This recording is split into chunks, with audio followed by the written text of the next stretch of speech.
আসসালামু আলাইকুম ওয়া রাহমাতুল্লাহি ওয়া বারাকাতুহু।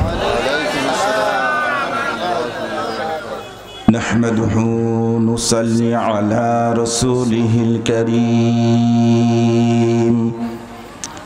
আম্মা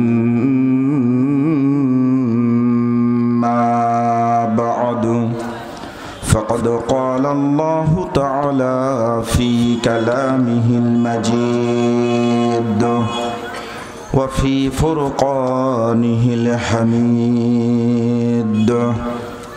সকলেই জবান ছেড়ে দিয়ে পড়ুন ফাউযু বিল্লাহি মিনাশ শাইতানির রাজীম।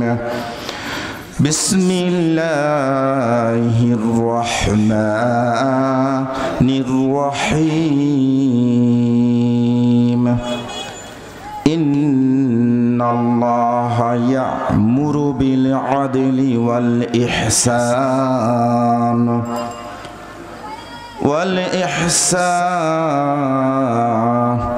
একটু অন্যমনস্ক দেখছি কেন? কোরআনুল কারীম আমার সঙ্গে তেলাওয়াত করতে হবে, সকলেই একটু কোরআনুল কারীম তেলাওয়াত করতে হবে। আল্লাহু আকবার বলবেন না?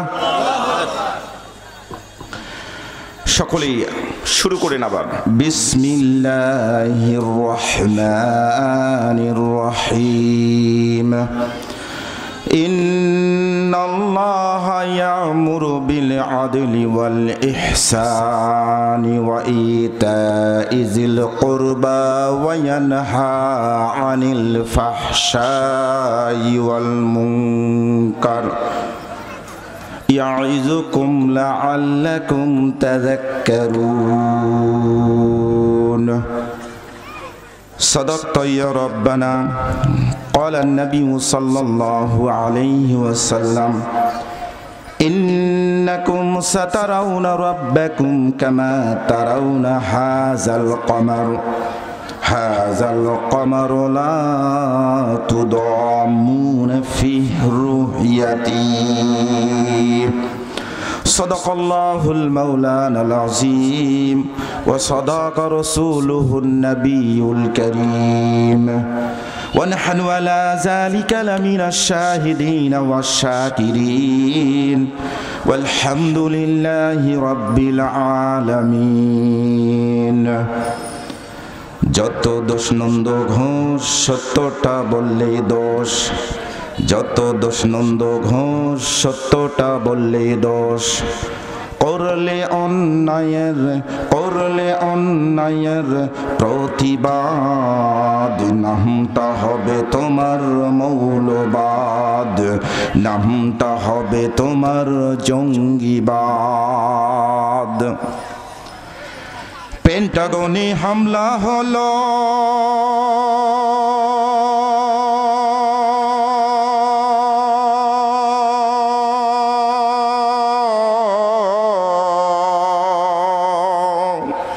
পেন্টাগনে হামলা হলো, দোষী খুঁজে নাহি পেল, ওসামাকে দিল দোষের অপবাদ, নামটা হবে তোমার মৌলবাদ, নামটা হবে তোমার জঙ্গিবাদ। কথা বলেন। ইসরাইল নামের হয় না, তার দোষ তো কেউ খুঁজে পায় না, মুসলমানদের দেয় যে শুধু অপবাদ, নামটা হবে তোমার মৌলবাদ, নামটা হবে তোমার জঙ্গিবাদ। মারহাবা কোন? একটু জোরে বলেন মারহাবা। সম্মানিত বাবারা আমার, সকলেই মিলে জজবাই ইশক এবং মোহাব্বতের আমেজ লাগায়া নামাজের মধ্যে যে দরুদখানা পড়িয়ে দরুদখানা একবার সকলেই পড়ে নেই।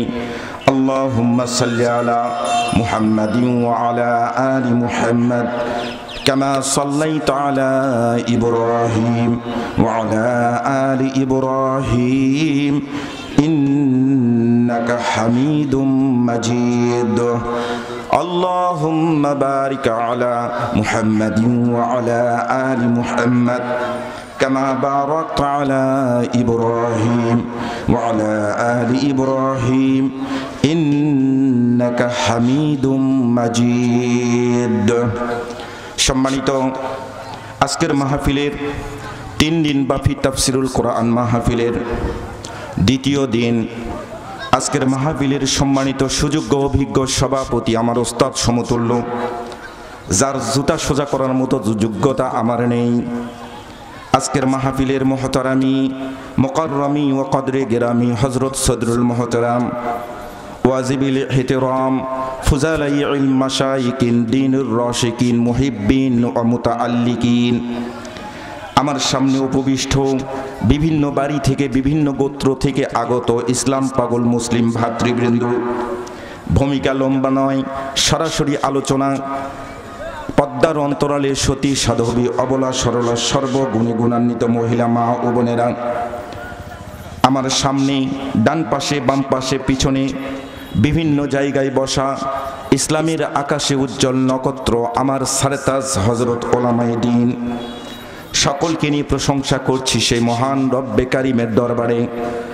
সকলে একটু জজবা ইশক এবং মুহাব্বতের আমেজ লাগাইয়া কালিমাতু শুকুর আদায়ের লক্ষ্যে সকলেই পড়ে নেই আলহামদুলিল্লাহ।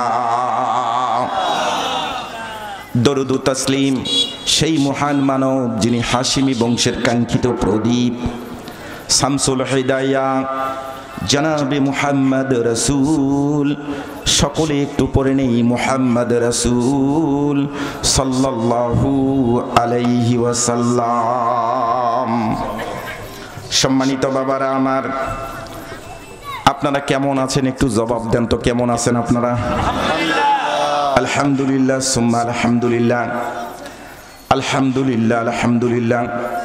আল্লাহ পাকের মেহেরবানিতে যেই সময় তাম পৃথিবীর মধ্যে নোবেল করোনা ভাইরাসে আক্রান্ত, তাম পৃথিবীর মানুষ পর্যদস্ত অবস্থায়, এই অবস্থায় আমাদের দেশও খুব বেশি অনুকূল পরিবেশ নয়, একটু প্রতিকূল অবস্থা চলছে। এমন অবস্থার মধ্যে দিয়েও স্বাধীনতার মাস, পবিত্র শাবান মাস, এরকম একটা মাসে আল্লাহ সুবহানাহু তাআলা কুদরতি পার্লামেন্টে কিছুক্ষণ আগে এশার নামাজ আদায়ের পরেই আমরা একটু জিকিরের মজলিসে, কোরআনুল কারীমের মজলিসে বসতে পেরেছি। এই জন্য আবারও শুকরিয়া আদায় করছি, বলে না আলহামদুলিল্লাহ। আল্লাহর নবী বলেছেন, ক্বালান নবী সাল্লাল্লাহু আলাইহি ওয়াসাল্লাম তাদারুসুল ইলমি সাআতাম মিনাল লাইলি খায়রুম মিন ইহইয়াইহা। আল্লাহু আকবার বলে। মুসলমান ভাইরা রে আমার, আল্লাহর পয়গম্বর বলেছেন কেউ যদি রাত্রি বেলা জাগরণ করে দুইটি কারণে, এক নাম্বার হলো ইসলামী আন্দোলনের জন্য, আরেকটি কারণ কেউ যদি কোরআনুল কারীমের দার্স শোনার জন্য কোরআনুল কারীমের মাহফিলে 1 ঘন্টা 1.5 ঘন্টা বসে, আমার নবীর জীবনী থেকে আলোচনা হয়, আমার নবীর বাণী হাদিস শরীফ থেকে আলোচনা হয়, এটা শোনার জন্য যদি 1 ঘন্টা 1.5 ঘন্টা সময় ব্যয় করে, মদিনাওয়ালা বিশ্ব নবী বলেছেন অর্ধেক রাত্রি পর্যন্ত নফল ইবাদত করার সওয়াব তার আমলনামায় লেখা হয়ে যায়। সম্মানিত বাবারা আমার, এই কারণে আপনাদের খেদমতে বলবো, আপনারা যারা বাহিরে ঘোরাঘুরি করছেন, 2 মুখ হওয়া যাবে না, 2 মুখ কিন্তু হওয়া যাবে না, 1 মুখ হতে হবে। কথা বলেন ঠিক কিনা? এক পক্ষ হতে হবে। 2 মুখ যদি হন তাহলে কিন্তু বিপদ হওয়ার সম্ভাবনা আছেই। 2 দিকে পা রাখা যাবে না, যে কোনো এক দিকে অটল থাকতে হবে জীবন যতক্ষণ পর্যন্ত আছে। 2 বন্ধু গাছের উপর, কয় বন্ধু? 2 বন্ধু গাছের উপর, একজন হিন্দু আর একজন মুসলমান।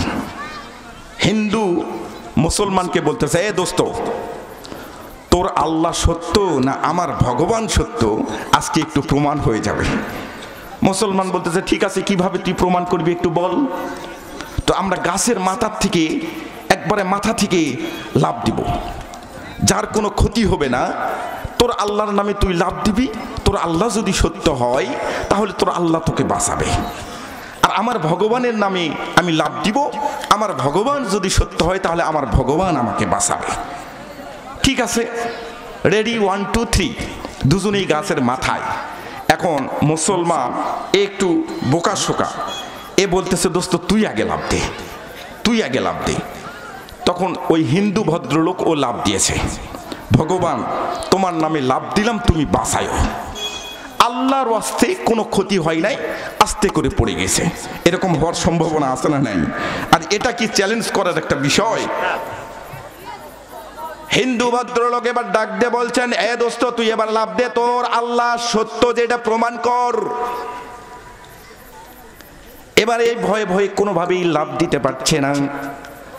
এবার এই 1 2 3 বলছে নিচ থেকে, ও এবার লাভ দিয়েছে। লাভ দেওয়ার সময় বলছে, আল্লাহ তোমার নামে লাভ দিলাম, ভগবান তুই একটু দেখিস। দুই দিকে পা রেখেছে। এরকম দুমুখেও যদি হয়, আল্লাহর নবী বলছেন, মান কানা যা ওয়াজহাইনি ফিদ দুনিয়া কানা লাহু ইয়াউমাল কিয়ামাতি লিসানুম মিন নার। দুই মুখ মানুষগুলোর জিহ্বা আগুনের তৈরি করে দেওয়া হবে। নাউজুবিল্লাহ বলেন। দুই মুখ মানুষ, এদের জিহ্বাটা হবে কাল কিয়ামতের হাসরের ময়দানে আগুনের। আপনি আগুনের জিহ্বা দেখেই বুঝতে পারবেন এরা হচ্ছে দুই দিকে ছিল। মুসলমান বন্ধুরা আমার, এই জন্য দুই মুখ হওয়া যাবে না। অ্যাটেনশন প্লিজ এভরিবডি, অল্প সময় কথা বলবো। আমি কোরআনুল কারীমের সূরা নাহল থেকে একটা আয়াতে কারিমা তেলাওয়াত করেছি। আপনারা শুক্রবার দিন আপনারা কেমন মুসল্লি একটু টেস্ট করা হোক। আপনাদের জিজ্ঞেস করতে চাই, সূরা নাহলের 90 নম্বর আয়াতে কারিমাটা যখন ইমাম সাহেব সানি খুতবা তেলাওয়াত করে, তখন কিন্তু শেষের অংশে দুটো আয়াতে কারিমা তেলাওয়াত করে। তার মধ্যে আমি যে আয়াতে কারিমাটা তেলাওয়াত করলাম আজকে, এটা নিয়েই আলোচনা করব, রাইট মেথড অফ অ্যাপ্লিকেশন, একটু কোরআন হাদিসের আলোকে। মারহাবা বলেন, একটু জোরে একটু বলেন আল্লাহুম্মা আমিন। ইমাম সাহেব সানি খুতবার মধ্যে, আপনারা নাম সানি খুতবার আগে যান না পরে যান? আগে যান না? আগে যদি যাওয়ার অভ্যাস থাকে, খুতবার আগে যদি আপনার যাওয়ার অভ্যাস থাকে, যাতায়াতের অভ্যাস থাকে, তাহলে এই আয়াতে কারিমা আপনার কাছে অনেক পরিচিত, অনেক পরিচিত। আপনি আলেম না হন, কিন্তু আপনি এটা শুনে শুনে মুখস্থর মতো হয়েছে, শুনে শুনে মুখস্থর মতো হয়েছে। ইমাম সাহেব এভাবে পড়ে শেষে, ইন্নাল্লাহা ইয়ামুরু বিল আদলি ওয়াল ইহসান ওয়া ইতাইজিল কুরবা ওয়া ইয়ানহা আনিল ফাহশাই ওয়াল মুনকারি ওয়াল বাগই ইয়াইযুকুম লাআল্লাকুম তাযাক্কারুন ফাযকুরুনি আযকুরকুম ওয়াশকুরুলি ওয়া লা তাকফুরুন। বলে ইমাম সাহেব বসে যায়, খুতবা শেষ। মনে হয়েছে আপনাদের? এই আয়াতে কারিমায় আমি তেলাওয়াত করেছি সূরা নাহলের 90 নম্বর আয়াতে কারিমা। মুসলমান বন্ধুরা আমার, আজকের যে আলোচনার বিষয়বস্তু, অল্প সময় বিষয়বস্তুটা আগে বলে দেই কোন বিষয় নিয়ে আলোচনা করতে চাই। কালকে একটা প্রশ্ন রাখছিলাম, গতকাল এই প্রশ্নটার উত্তর দিব ইনশাআল্লাহ। তবে স্থান কাল পাত্র ভেদে মাসলা মাসাইলগুলা যদি একটু ভিন্ন হয়ে যায়, এটা আপনাদের মাথার মধ্যে ম্যান্ডেট যাচাই করার জন্য একটু ঢুকায়ে দেই। সময়ের পরিপ্রেক্ষিতে মাসআলাগুলাই কিন্তু একটু ভিন্ন হয়ে যায়। সুবহানাল্লাহ বলবেন না? আল্লাহর নবী মসজিদে নববীতে বসা, একজন সাহাবী আল্লাহর নবীর সামনে গিয়ে সালাম দিয়ে বললেন, ইয়া রাসূলুল্লাহ, ইয়া হাবিবাল্লাহ, ওগো পয়গম্বর, আজকে আমি রোজা আছি গো পয়গম্বর। রোজা থাকা অবস্থায় আমি আমার স্ত্রীকে চুম্বন করতে চাই, চুমু দিতে চাই। আপনি ফতোয়া দেন, মাসআলা বলেন, রোজা থাকা অবস্থায় আমার স্ত্রীকে আমি চুমু দিতে পারবো কিনা আপনি বলেন। আল্লাহর নবী তার চেহারার দিকে তাকালেন। আল্লাহর নবী এভাবে আঙ্গুল দ্বারা ইশারা করলেন, এলকা করলেন, হ্যাভ ইউর সিট, ওখানেই তুমি বসো। রোজা থাকা অবস্থায় তোমার স্ত্রীকে তুমি চুমু খেতে পারবেন না। সুবহানাল্লাহ বলে। আল্লাহর নবী ওই সাহাবীকে বসায় দিলেন। ইন দি মিন টাইম আরেকজন সাহাবী প্রবেশ করেছেন। এই সাহাবী ওই একই প্রশ্ন আল্লাহর নবীকে বলছেন, ইয়া রাসূলুল্লাহ, ইয়া হাবিবাল্লাহ, ওগো পয়গম্বর, আমি আজকে রোজা আছি গো পাইগাম্বার, রোজা থাকা অবস্থায় আমার স্ত্রীকে আমি চুমু খেতে পারবো কিনা আপনি ফতোয়া দেন, আপনি মাসআলা বলেন, আপনি পারমিশন দেন। আল্লাহর নবী তার চেহারার দিকে তাকাইয়া এভাবে হাত দ্বারা ইশারা করলেন, যাও লেটস গো, রোজা থাকা অবস্থায় তোমার স্ত্রীকে তুমি চুম্বন করতে পারবে, যাও। চিৎকার করে একটু বলুন সুবহানাল্লাহ। এখন আপনি এই ওয়াজটা যদি এই পর্যন্ত শুনে বাড়িতে যান, তাহলে যেতে যেতেই দুজনে ঝগড়া লাগবেন, হুজুর কি ওয়াজ করে গেল রে। আল্লাহর নবী এক এক সময় এক এক রকম কথা বলেছে। কোন সাহাবীকে বলেছে তুমি এটা করো, কোন সাহাবীকে বলেছে তুমি এটা করো না। তার মানে আল্লাহর নবী তো ঘুরান ফিরান করেছে, আমাদের হুজুরের আবার দোষ কি? হুজুরেরা তো ঘুরান ফিরান একটু করবেই, নাউজুবিল্লাহ বলবেন না। আল্লাহর নবী এক এক সময় এক এক কথা বলেছেন। এটার উপর কেউ যদি ইস্তেকামাত থাকে, বলেন তো তার ঈমান থাকবে? আল্লাহর নবী এক এক সময় এক এক কথা বলেন নাই বন্ধুরা আমার, এটা বোঝার জন্য আরেকটু দূর থেকে আসতে হবে। আপনাদের এই এলাকার এই যে কলেজ আছে, এই কলেজে একজন ছাত্রী, সুন্দর ছাত্রী একজন পড়ে, লেখাপড়া করেন। উনি মনে করেন বাগমারা উপজেলা থেকে রিকশার জন্য দাঁড়িয়ে আছে, গ্রামের একজন মেয়ে রিকশার জন্য দাঁড়িয়ে আছে, কলেজে আসবেন। একজন বয়স্ক মানুষ, আমার এই বাপজানের সমতুল্য বয়স্ক এরকম মুরব্বী মানুষ, উনি হঠাৎ করে এই মেয়েটাকে দেখতে পেয়ে এই মেয়েটার পাশে গিয়ে ডাক দিয়ে বলতেছে, কথা কিন্তু আপনারা বুঝবেন, চিকন কথা। ওই মেয়েটার পাশে দাঁড়িয়ে এই মেয়েটার থুতনির মধ্যে এভাবে হাত লাগায় বলতেছে, আম্মু তোমার বাড়ি কোথায়, তোমার বাবার নাম কি?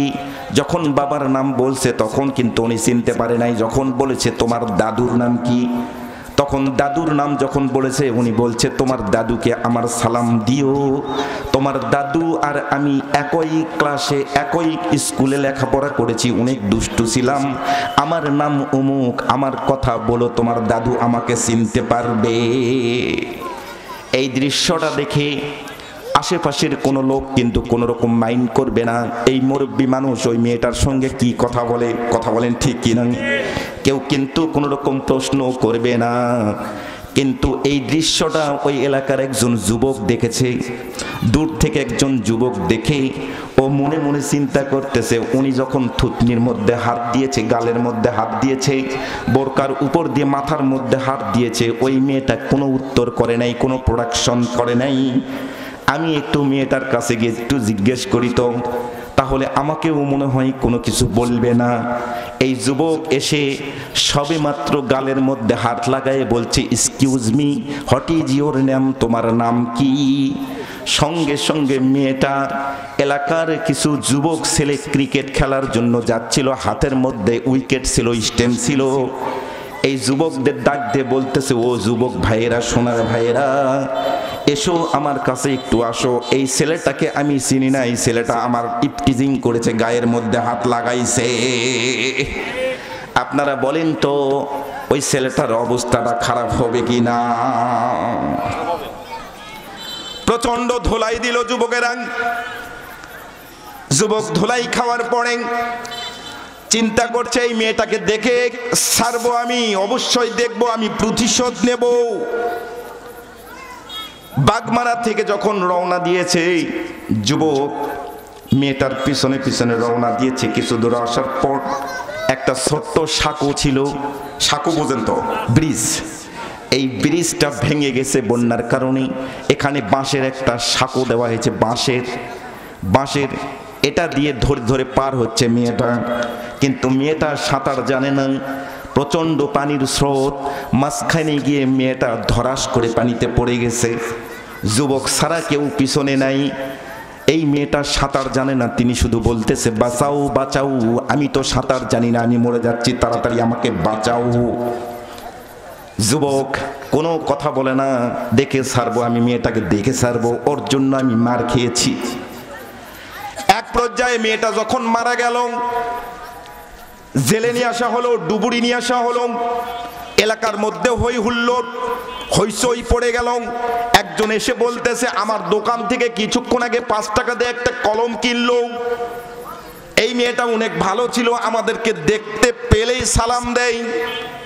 বিভিন্ন মানুষের বিভিন্ন প্রলাপ, কিভাবে দুর্ঘটনা ঘটলো, কিভাবে মারা গেল, বিভিন্ন মানুষের বিভিন্ন প্রশ্ন। এক পর্যায়ে যুবক মৃদু আঘাত করে ভিতরে প্রবেশ করে ডাক দিয়ে বলতেছে, এ সোনার ভাইয়েরা তোমরা শোনো, কিভাবে মারা গেল আমি সমস্ত ঘটনা বর্ণনা দিচ্ছি। যুবক সমস্ত ঘটনা একটা একটা করে বলা শুরু করলো। বাঁশের সাঁকোর উপর দিয়ে যাচ্ছিল, মাঝখানে ধরাস করে পড়ে গেল, বাঁচাও বাঁচাও বলছিল, আমি সমস্ত কিছু দেখছি। আপনারা বলেন তো এবার সেকেন্ড টাইম ধোলাই খাবে কি না? আবার ধুলাই দিবে। তাহলে বোঝা গেল প্রথমবার শরীরের মধ্যে টাচ করার জন্য ধোলাই দিল, দ্বিতীয়বার শরীরের মধ্যে টাচ না করার জন্য আবার ধোলাই দিল। প্রথমবার শরীয়তের বিধান ছিল শরীরের মধ্যে টাচ তো দূরের কথা, তার চেহারার দিকে তাকানোই তোমার জন্য নিষেধ। কিন্তু দ্বিতীয়বার শরীয়তের হুকুম ছিল তাকে শুধুমাত্র টাচ করা নয়, তোমার উপর ফরজে আইন ছিল তুমি ঝাঁপিয়ে পড়া, পাঞ্জা করে বুকের মধ্যে জড়িয়ে ধরে এই মেয়েটাকে উপরে ওঠা তোমার জন্য ফরজে আইন ছিল। চিৎকার করে বলেন মারহাবা। এই যে স্থান কাল পাত্রভেদে মাসলাটা ভিন্ন হয়ে গেছে, সুবহানাল্লাহ বলবেন না? সম্মানিত বাবারা আমার, গতকাল যে আলোচনা করেছি আমি এই কথাটাই বোঝানোর চেষ্টা করেছি, স্থান কাল পাত্রভেদে সময়ের পরিপ্রেক্ষিতে ওয়াজটা একটু ভিন্ন হওয়ার দরকার। বাংলাদেশের যেই এলাকায় যাই, টেকনাফ থেকে তেতুলিয়া পর্যন্ত, মাহফিলে স্টেজে ওঠার আগে এক শ্রেণীর লোক এসে আমাকে ডাক দিয়ে বলে, হুজুর এটা অমুকের এলাকায়, একটু বুঝে সুঝে কথা বলবেন। আমি বলি, বাবা সব এলাকা যদি তোমার হয় তাহলে আমার আল্লাহর এলাকা গেল কোথায়? সব এলাকা যদি তোমাদের হয় আমার আল্লাহর এলাকা কোথায়? তখন এই লোকটা মৃদু হাসি দিয়ে বলে, আল্লাহর এলাকাও আছে হুজুর, ওই যে মসজিদ দেখতেছেন 5 শতক জমি আমরা আল্লাহকে দিছি, ও 5 শতক জমি আল্লাহকে দিছে, আল্লাহকে কর্জে হাসানা দিছি, ওই জমি 5 শতক মসজিদ বানাইছে আমাদের জমির উপর, ওখানে গিয়ে আপনি কথা বলেন, আল্লাহর কথা বলেন, এটা আমাদের এলাকা, আমাদের কথা বলবেন। চিৎকার করে একটু বলুন নাউজুবিল্লাহ। মুসলমান ভাইরা আমার, তাহলে ওই প্রশ্নের উত্তরটা আগে দিয়ে দেই।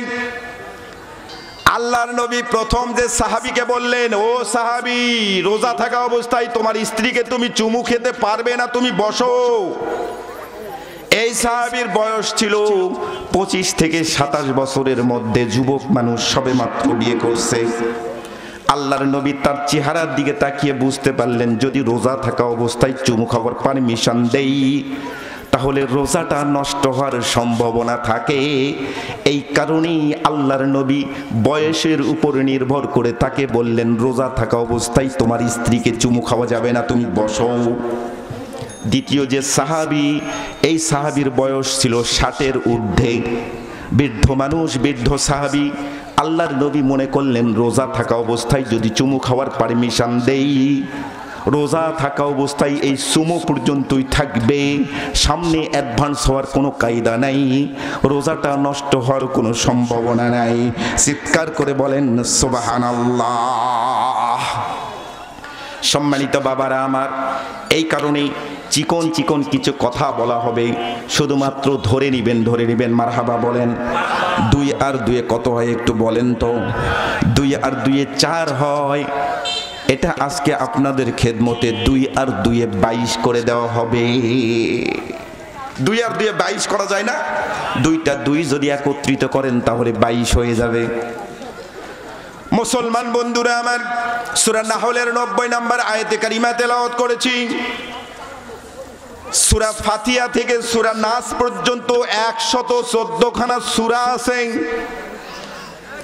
একটা সূরার নামের সঙ্গে আরেকটা সূরার নামের সাদৃশ্য কোনো মিল নাই।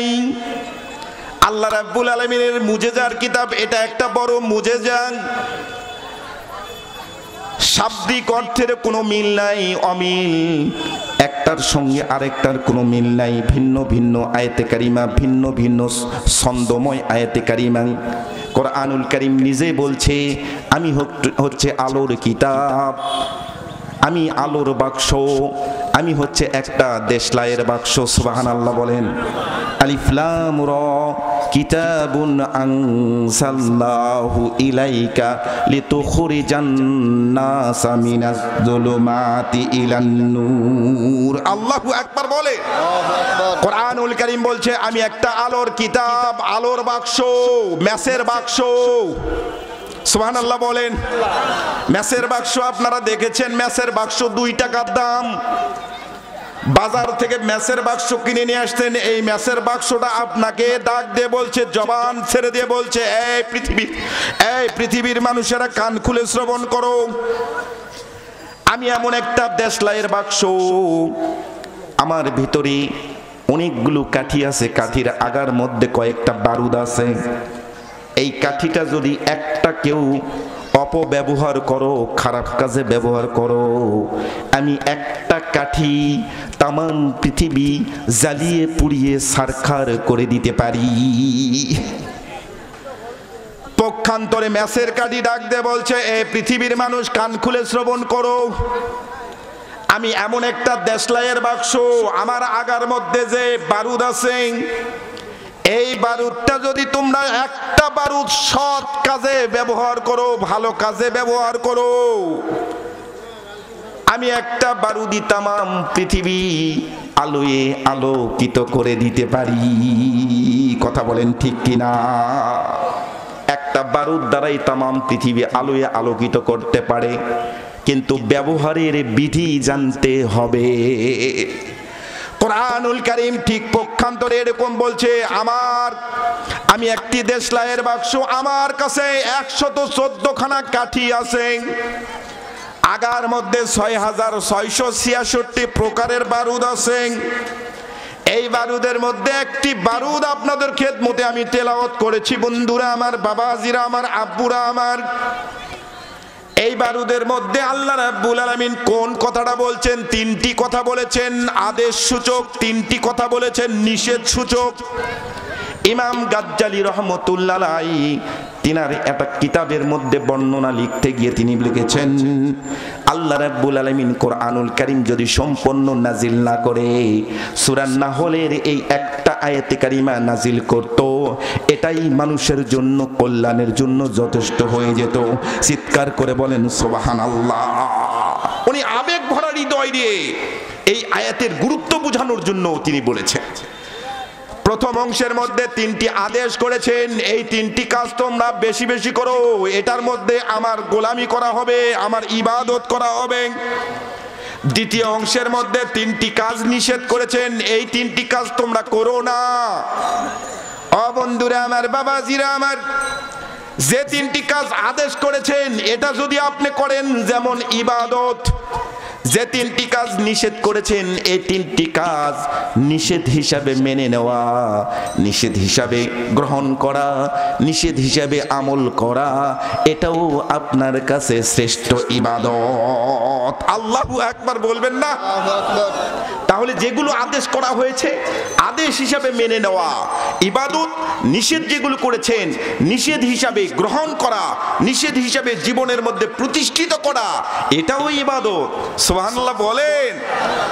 মুসলমান ভাইরা আমার, তাহলে যেই কথাটা বলছিলাম সূরা নাহল, কোরআনুল কারীমের মধ্যে সূরা ফাতিহা থেকে নাস পর্যন্ত যতগুলো সূরা নাজিল করে দিয়েছেন, সূরার নামকরণ ভিন্ন ভিন্ন করেছেন। এই ভিন্ন ভিন্ন নামকরণ করার পিছনে কারণ আছে না নাই? কোরআনুল কারীম শুধুমাত্র দেখে পড়ার বিষয় নয়, কোরআনুল কারীম আপনি সিনার মধ্যে হেফজ করে রাখবেন এটাই যথেষ্ট নয়। কোরআনুল কারীম আপনি তাফসীর করতে পারেন এটাই যথেষ্ট নয়। কোরআনুল কারীম এমন একটি কিতাব, কোরআনুল কারীম হচ্ছে গবেষণার কিতাব। চিৎকার করে বলেন সুবহানাল্লাহ। কোরআনুল কারীম গবেষণার কিতাব, সরাসরি গবেষণার বিষয়। মুসলমান ভাইরা আমার, তাহলে এখানে বলে দেয় কোরআনুল কারীম গবেষণার কিতাব।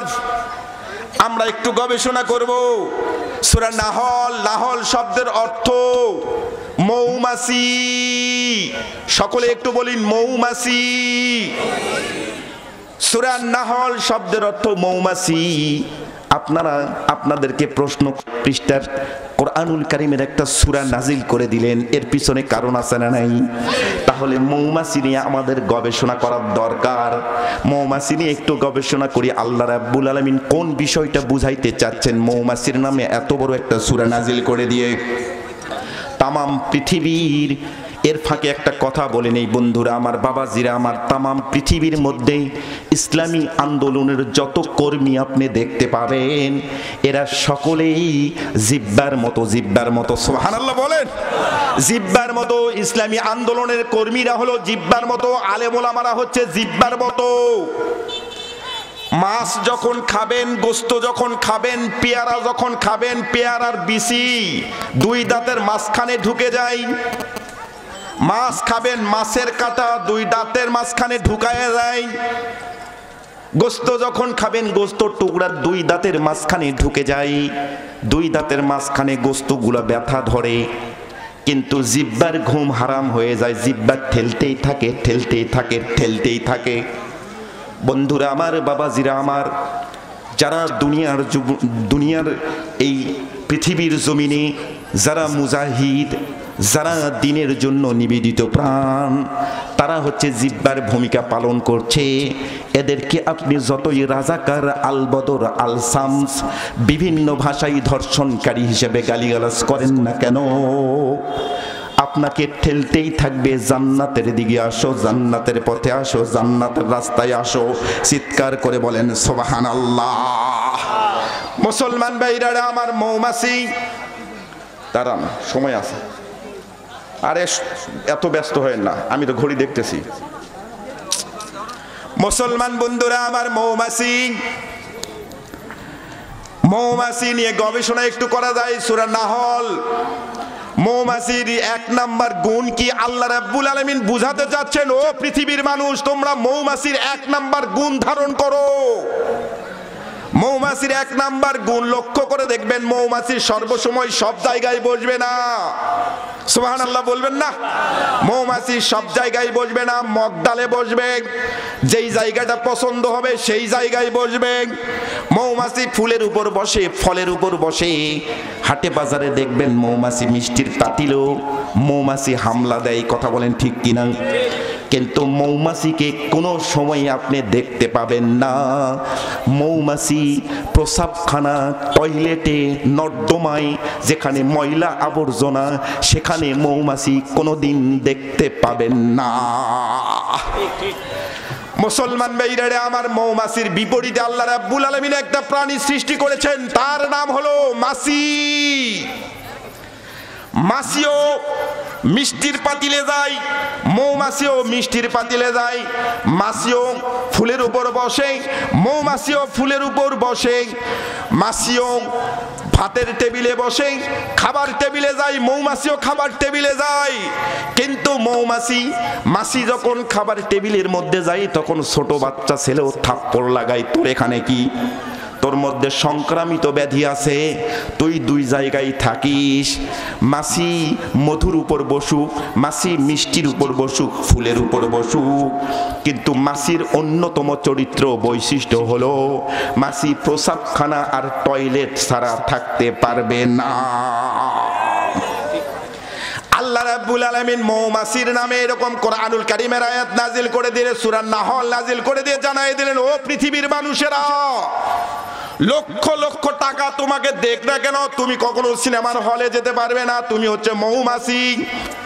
তুমি কোরআনুল কারীমের মাহফিলে যাবে, তুমি মাদ্রাসার সঙ্গে সম্পর্ক থাকবে, তোমার সম্পর্ক থাকবে মসজিদের সঙ্গে, তোমার সম্পর্ক থাকবে আলেম ওলামার সঙ্গে।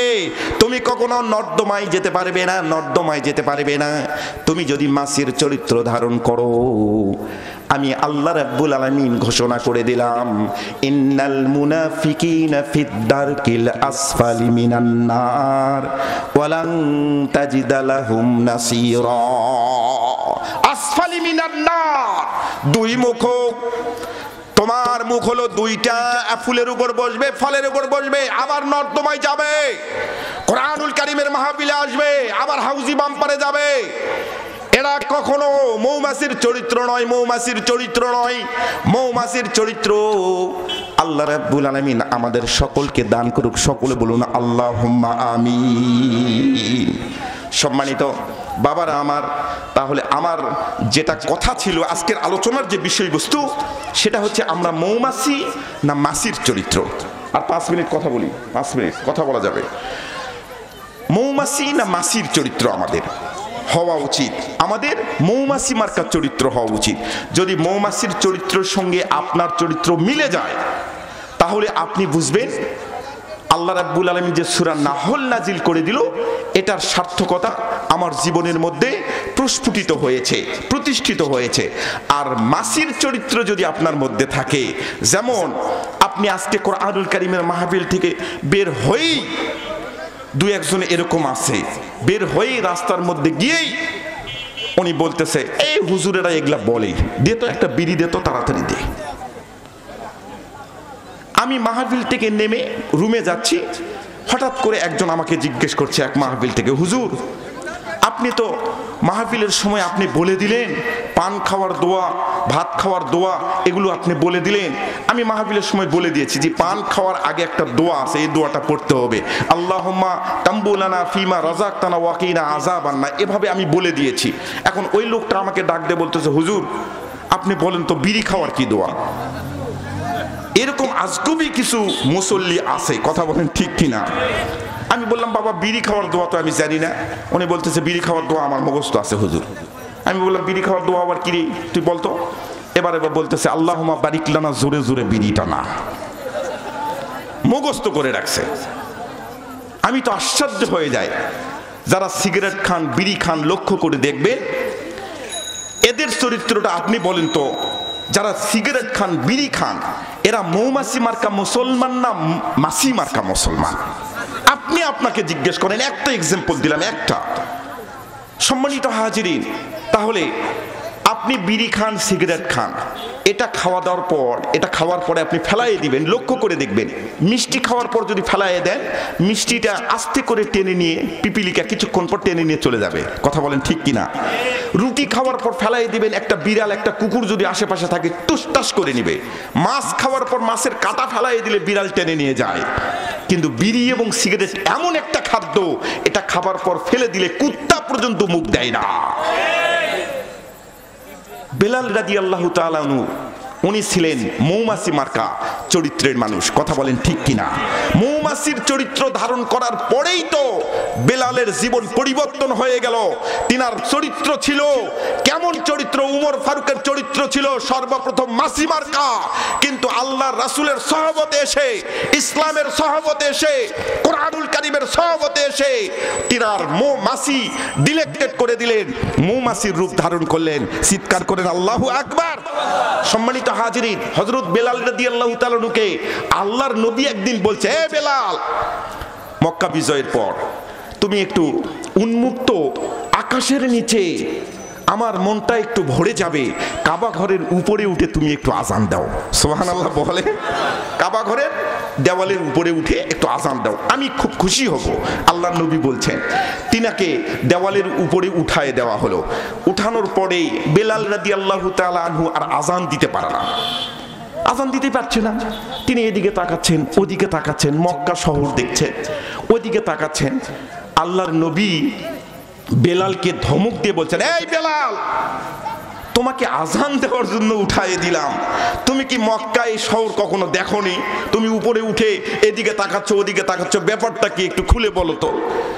বেলাল রাদিয়াল্লাহু তাআলা বলছেন, ইয়া রাসূলুল্লাহ, ইয়া হাবিবাল্লাহ, আসলে আমি জীবনে বহুবার আজান দিয়েছি, কিন্তু আমি মাটিতে দাঁড়িয়ে কাবা ঘরকে সামনে রেখে আজান দিয়েছি। আজকে কাবা ঘরের উপর দাঁড়িয়ে দিয়েছেন, আমি কোন দিক হয়ে আজান দিব এটাই তো বুদ্ধি পাচ্ছি না, কোন দিক হয়ে আজান দিব। সুবহানাল্লাহ বলেন। আল্লাহর নবী বললেন, বেলাল, তুমি কাবা ঘরের উপর দাঁড়াইছো, তুমি কি জানো না আমি মুহাম্মদ রাসূল সাল্লাল্লাহু আলাইহি সাল্লাম, আমি হচ্ছে কাবার কাবা। আল্লাহু আকবার বলে। কাবা ঘরের উপর দাঁড়াইছো তুমি, তুমি আমার দিক, আমি যেখানে দাঁড়িয়ে আছি আমার দিকে হয়ে আল্লাহু আকবার ধ্বনিতে আযান শুরু করে দাও। চিৎকার করে বলেন আল্লাহু আকবার। সম্মানিত হাজিরিন, সেই নবী মুহাম্মদ রাসূল সাল্লাল্লাহু আলাইহি সাল্লামের আমরা উত্তরসূরি হিসাবে দাবি করছি। আমাদের জন্য এই দিন, আমাদের জন্য এই কোরআনুল কারীম, আল্লাহ রাসূল সাল্লাল্লাহু আলাইহি সাল্লাম বিদায় হজের ভাষণে যে দায়িত্বটা দিয়েছে, তারাকতু ফীকুম আমরাইন লান তাদিল্লু মা তামাসসাকতুম বিহিমা কিতাবাল্লাহি সুন্নাত রাসূল। আল্লাহ যেন আমাদেরকে কবুল করে, বলেন আমিন। আমি ছোট্ট একটা মেসাল দিয়ে চলে যাব, আমার সময় মোটামুটি হয়েছে, একটু শোনেন। আল্লাহ রাসূল সাল্লাল্লাহু আলাইহি সাল্লাম মৌমাছি এবং মাছি সম্পর্কে আলোচনার বিস্তারিত সময় নেই, শুধুমাত্র এতটুকু ধরে নেন, আপনার চরিত্রটা যদি মাছির সঙ্গে হয় তাহলে আপনি মাছি মার্কা মুসলমান, আপনি মুনাফিক। আর মৌমাছি মার্কা যদি হয় তাহলে আপনাকে বুঝতে হবে আমি আল্লাহ সুবহানাহু ওয়া তাআলার সঠিক পথে আছি।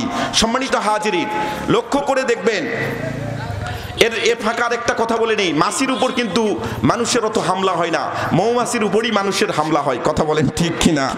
সম্মানিত হাজিরিন, আল্লাহ সুবহানাহু ওয়া তাআলা বলছেন, ইয়া আইয়ুহাল্লাযিনা আমানু আতিউল্লাহ ওয়া আতিউর রাসূল ওয়া উলিল আমরি মিনকুম। সুবহানাল্লাহ বলেন, আল্লাহু আকবার বলেন। আতিউল্লাহ ওয়া আতিউর রাসূল, আপনি যদি আল্লাহর হুকুম ঠিকমতো পালন করেন, এরপরে আল্লাহ রাসূল সাল্লাল্লাহু আলাইহি সাল্লামকে অনুসরণ করতে হবে, অনুকরণ করতে হবে। এর পরের কথা হচ্ছে আপনার নেতাকে আপনার মানতে হবে। সুবহানাল্লাহ বলেন। আপনার সমাজের নেতা যিনি, আপনার পরিবারের নেতা যিনি, আপনি যে অবস্থানে আছেন, আপনি যেখানে চাকরি করছেন, ওই নেতাকে মেনে নেওয়া আপনার জন্য ততক্ষণ ফরজ। কথা ভালো করে বুঝবেন, ততক্ষণ ফরজ যতক্ষণ ওই নেতা আতিউল্লাহ ও আতিউর রাসূলের উপর আছে। সুবহানাল্লাহ বলেন। তাহলে ওই নেতা যদি না থাকে, আতিউল্লাহ ও আতিউর রাসূল, আল্লাহ এবং আল্লাহ রাসূলের অনুসরণের মধ্যে যদি না থাকে, এই নেতাকে মানতে আমরা রাজি নয়। এখন ছোট্ট করে বলে দেই, এশার নামাজ, মাগরিবের নামাজ পড়লাম মসজিদে, মসজিদের ইমাম সাহেবকে কখনো ভোটে কি আমরা রাখছি না, একটা সিলেকশনের মাধ্যমে রাখছি। সিলেকশনের মাধ্যমে রাখছি, কয়েকটা গ্রামের, কয়েকটা পাড়ার মানুষ একত্রিত হয়ে এই মসজিদের ইমাম সাহেবকে রাখা হয়েছে। এখন মসজিদের ইমাম সাহেব আজকে উনি সূরা ফাতিহার পর যে কোনো একটা সূরা লাগাবে। কথা ঠিক কিনা? এটা হচ্ছে আতিউল্লাহ ও আতিউর রাসূল, রাসূলের সুন্নাত, আল্লাহর হুকুম। সুবহানাল্লাহ বলেন। এই পর্যন্ত যদি ঠিক থাকে তাহলে এই ইমামের পিছনে আপনি নামাজ ইক্তেদা করবেন, কোনো অসুবিধা নাই। কিন্তু তাকবীর দেন, লিল্লাহি তাকবীর, লিল্লাহি তাকবীর। বাস ভাই, একটু 2 মিনিটে কথাটা শেষ করে দিই, একটু হ্যাঁ বসেন একটু। সম্মানিত হাজিরিন, এখন ইমাম সাহেব আজকে মনে করছে যে বহুদিন সূরা ফাতিহা দিয়ে নামাজ পড়ে আরেকটা সূরা লাগাইছি, আজকে একটু সূরা ফাতিহার পর উনি ইচ্ছাকৃতভাবে দোয়া কুনুত শুরু করে দিয়েছে। নিজস্ব সংবিধানের মধ্যে ওভারটেকিং করেছে, আল্লাহ এবং আল্লাহ রাসূলের সংবিধান ওভারটেকিং করে নিজের সংবিধান তিনি ওখানে ঢুকাইছে। সম্মানিত হাজিরিন, পিছনের মুসল্লিরা কিন্তু নামাজ ছেড়ে দিবে না, নামাজ ছেড়ে দেওয়ার বিধান নেই। পিছনের মুসল্লিরা আন্দোলন করবে, আল্লাহু আকবার, আল্লাহু আকবার, আল্লাহু আকবার, 3 বার তাকবীর দিবে। 3 বার তাকবীরের মধ্যে যদি হঠাৎ করে ওই ইমাম সাহেব কোরআনুল কারীমের সংবিধানে চলে আসে, নামাজ কিন্তু হবে, নামাজ ফাসেক হবে না। কথা বুঝতে পারছেন? নামাজ কিন্তু হবে। কিন্তু যদি উনি নিজস্ব সংবিধানের মধ্যেই থাকে, পিছনের মুসল্লি থেকে একটা মুসল্লি তাকে ঠাস করে ধরবে এবং পিছনে টেনে নিয়ে আসবে। আরেকজন ইমাম সাহেবকে ইশারা করবে, উনি অস্থায়ী ইমাম হিসাবে, কেয়ারটেকার ইমাম হিসাবে ওখানে গিয়ে বাকি নামাজটা সমাপ্ত করবে। কিন্তু বাকি নামাজ সমাপ্ত করার আগেই যে যাই লঙ্কায় সেই হয় হনুমান, কারে কি যে বলি ভাই সকলে সমান। কেয়ারটেকার ইমাম সাহেব গিয়ে উনি দোয়া কুনুত আর বলেন নাই, উনি সূরা ফাতিহার পর আত্তাহিয়াতু শুরু করে দিয়েছে। এই কেয়ারটেকার ইমামের পিছনে মুসল্লিরা কিন্তু নামাজ পড়বে, নামাজ কিন্তু ছেড়ে দেওয়া যাবে না, নামাজ হবে, তবে আন্দোলন করা ফরজ। কথা বুঝতে পারছেন? পিছনের ইমাম সাহেবকে, পিছনের মুসল্লিরা এবার আল্লাহু আকবার, আল্লাহু আকবার, আল্লাহু আকবার 3 বার দেওয়ার আগেই তিনি বুঝতে পেরেছেন আমার পিছনে আন্দোলনটা খুব জোরালো শুরু হয়েছে, আমাকে কোরআনুল কারীম আতিউল্লাহ ও আতিউর রসুলের সংবিধানে যেতে হবে। তিনি সংবিধানে আসছেন। এখন আসার পর নামাজ সমাপ্ত হওয়ার আগে, আপনাদেরকে বলে দেয়, নামাজ সমাপ্ত হওয়ার আগে একটা কাজ করতে হবে, সেটা হচ্ছে একটা ফাইন দিতে হবে। কথা বলেন ঠিক কিনা? দুটা অতিরিক্ত সেজদা দিতে হবে। এই দুটা অতিরিক্ত সেজদা আপনার কাছে প্রশ্ন করতে চাই, এই সেজদাটা কি ইমাম সাহেব একা দিবে না মুসল্লিরা সবাই দিবে? মুসল্লিরা কি কোনো অপরাধ করছে? আপনারা বলেন মুসল্লিরা অপরাধ করছে? ইমাম সাহেব অপরাধ করলো, মুসল্লিদেরকে ফাইন দিতে হলো।